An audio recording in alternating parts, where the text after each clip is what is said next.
Merry Christmas, everyone. It's so good to be here with you and to see all of you this morning. It's so wonderful that we can gather together as a parish family to worship on this great feast. It was a joy to worship last night with very many people, visitors as well as regular weekly parishioners. We had quite a crowd up at the school last night.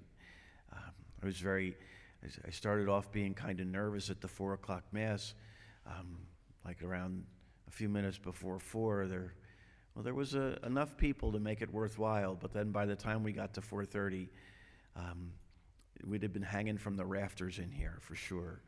There was about 600 folks at Mass at 4 o'clock, so quite a nice crowd. It was wonderful.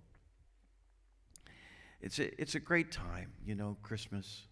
It's a beautiful time of the year, even in the midst of all the difficulties and the tragedies that we face in life. And there's been a few of them this past week here in our own community. But even in spite of all of that, Christmas is a season of promises. God makes promises to us, and He keeps them. And He wants to share them with us. As I've said these last few weeks, those of you that have been joining us through the Advent season, there's over 7,000 promises that God makes in the Bible. 7,000. Ours is a God of promises. And the best promise that He gives to us is that He has made you and I His children, His sons and daughters. And when you think about Christmas, it really is a season for children. It brings out the child in us in this season. It's a time when we can focus on children. And even if you're like me and you don't have any that you call your own, or yours are all grown up, it's still a time for children. The excitement, the decorations, the lights, all the family traditions. And I'm sure you all have family traditions that you keep at this time of year that are special and unique. I have one treasured memory of a family tradition. We don't get to use it anymore, but I always think of it, especially when I wake up on Christmas morning, because I always remember a stocking stuffed with all kinds of goodies laid at the end of my bed when I was a little guy.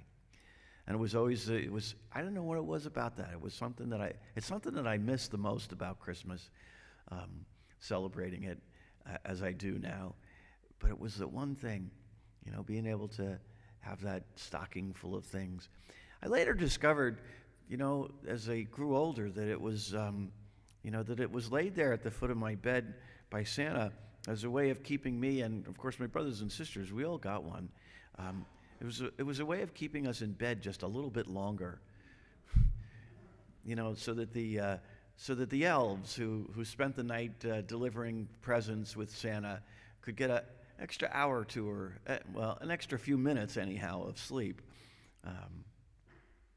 And of course, Christmas, you can't help but think of the nothing more special than the manger scene, and what a beautiful thing that is, and to hear the story of Jesus. And although we hear John's version of the coming of the Christ, which is really kind of it's a poem that begins John's gospel, and you probably saw that I read the short form this morning, because the longer form has kind of the story of John the Baptist interspersed with it. And I always like reading just the poem of the beginning of John's gospel on Christmas, because it's such beautiful words. But you can go home and get out the Bible and read Luke's version, the first couple of chapters of Luke's gospel, and read the story of Jesus' birth, a little baby wrapped in swaddling, laid in a crib, just a sweet, sweet child. And it really evokes that kind of sense, a promise of that is tenderness and comfort. And so many years later, after that great event, that Christmas all those years ago, it can almost take on the look of a fairy tale, It's portrayed so beautifully in greeting cards that we all receive, and you need to see the manger right here in our own church, and there's just something beautiful about it, something, almost fairy tale-like about it. But the reality is, that was no fairy tale. Not at all. Not at all. Those of you that are moms that have given birth, you can imagine, the story of a pregnant woman making a very long and difficult journey to the ancestral home of her husband on the back of a donkey. Imagine that. And then to get there only to find that the inn where they expected to find lodging was full, and they were forced to give birth in a barn with a feeding trough as a crib for a newborn baby. But I guess maybe that's the point, that it's not a fairy tale, that there indeed is something real about this whole event, something that each one of us can touch, but at the same time, something that is so much more powerful than any one of us could begin to imagine, that kind of both-end thing. Here was a child. He was born an infant, and his childhood was common. He grew up, his body developed, his muscles strengthened, his bones matured. There's nothing that suggests that he was spared any of the inconveniences of adolescence, what every 13 or 14-year-old boy goes through. He experienced growing pains and the sting of salt on an open wound. And then as he grew into adulthood, he experienced weariness and thirst. And that's why he sat down at a well to drink and gave the water of life to a sinful woman. It was why he experienced so much exhaustion, to the degree that he fell asleep in the back of a boat tossed by a storm, only to be awakened to calm the fears of seasoned fishermen. And then, of course, as the nails of the soldiers were pounded into his hands and his feet, his nerves sent messages of pain, searing pain to his brain. But he prayed, "Father, forgive them, for they know not what they do." Who is this child? Well, St. John tells us, indeed, he is the Word made flesh, who made his dwelling among us. And he goes on to say, we have seen his glory. He's the fulfillment of all of God's promises. The promise of a Savior who shows us that while life is no fairy tale, there indeed is something more. There is indeed something great. There's a power that we can all share in and enjoy. I've had the opportunity over the years so many times to go to different places to play golf. I like to play golf once in a while, every now and again, as often as I can. I've had the opportunity to go to courses many different places and play with players of all different abilities. A couple of years ago, I was going out to play with the guys that I would typically play with, only to discover that we had a guest with us, a young man who was preparing to enter the ranks of a professional player. Here's this guy who's on his way to being a pro, and I'm just as it were, a weekend hack, hoping and praying that I can get the ball going in a straight line down the middle of the fairway. So to say the least, I was a bit nervous playing with someone who was so good. But my nerves quickly gave way, not because I was, playing any better than I ever did, but rather because of the sheer awe of watching this young man play. It was just spectacular. Boy, could he hit the ball. Every kind of shot you could make. Boy, he was so good. And we shared a round of golf, but he played with a power the likes of which I'd never seen on TV.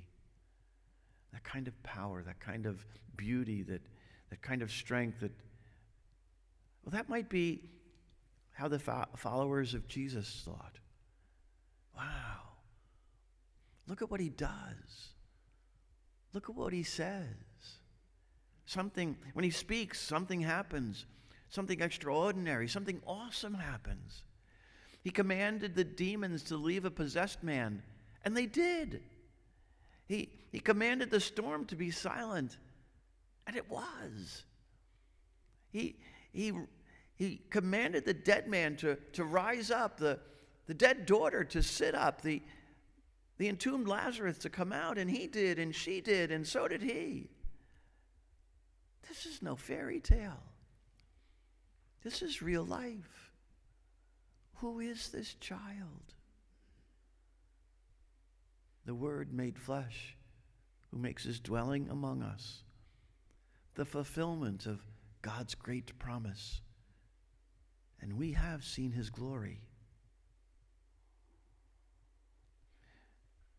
And you might think, yes, so, that's nice. Gee, Father, it's Christmas. It's nice that Jesus came. But what difference does it make? Does the promise really matter? Well, you bet it does. If you've ever wondered if God understands you, because the Word was made flesh, he does. If you ever wondered if God listens to you, because the Word was made flesh, he does. If you ever wondered if the uncreated Creator can comprehend your challenges, the challenges that every one of us face in life, then ponder very deeply and long and hard the incarnation, because indeed, Jesus, the Word made flesh, is able to understand every one of your weaknesses. Are you troubled in spirit? So was he. Are you anxious, so anxious that you feel like you could die? Yeah, guess what? So was he. Are you overwhelmed with grief? He was too. Have you ever prayed with loud cries and tears? Yep, he did too. He's the Word made flesh, the greatest of God's promises. And this promised child is for you and me, a great gift. A gift that enables us to rise above the desire to make life a fairy tale and live in reality. The Word made flesh and made his dwelling among us. And all the gifts that we share with one another this Christmas, we share only because of the gift that this child is, the Word made flesh, the greatest of promises. And it's with this gift that we know for sure that God always keeps his promises.